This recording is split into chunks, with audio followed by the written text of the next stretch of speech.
I'm a postmodern guy serving a modern institution based on a pre-modern faith. It's really no wonder that the church has struggled in recent years, maybe decades, to understand trends and why people's attitudes are shifting and why these categories of folks called nuns and duns and things like that have come up.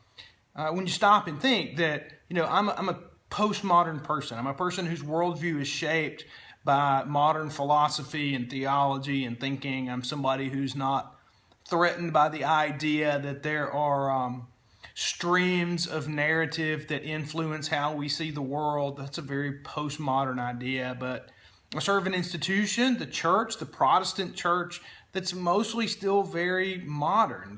The categories that created Protestantism, the technology that introduced the scriptures to most of humanity, that was all a part of what became the Enlightenment and the modern movement. And many of our church folks and the ways that we conceive of doing life together are very shaped by that modern context.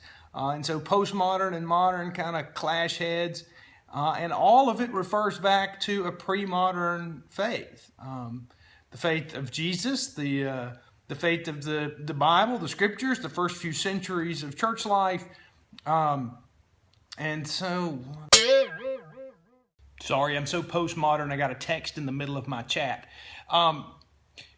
Modern folks and postmodern folks view those pre-modern texts sometimes through different lenses and in different ways. We talk about fact, we talk about truth, we talk about story, we talk about myth, we talk about many of those things in very different ways. And so it creates tension sometimes. So next time you're at church and you feel like, man, this is really harder, maybe harder than it ought to be, give yourself a break, take a breath. Give thanks for the world God created. Give thanks that you're in it in this moment, that it's such an exciting time.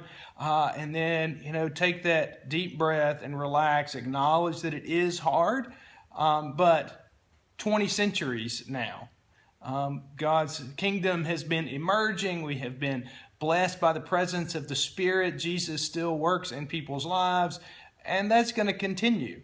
The church will continue.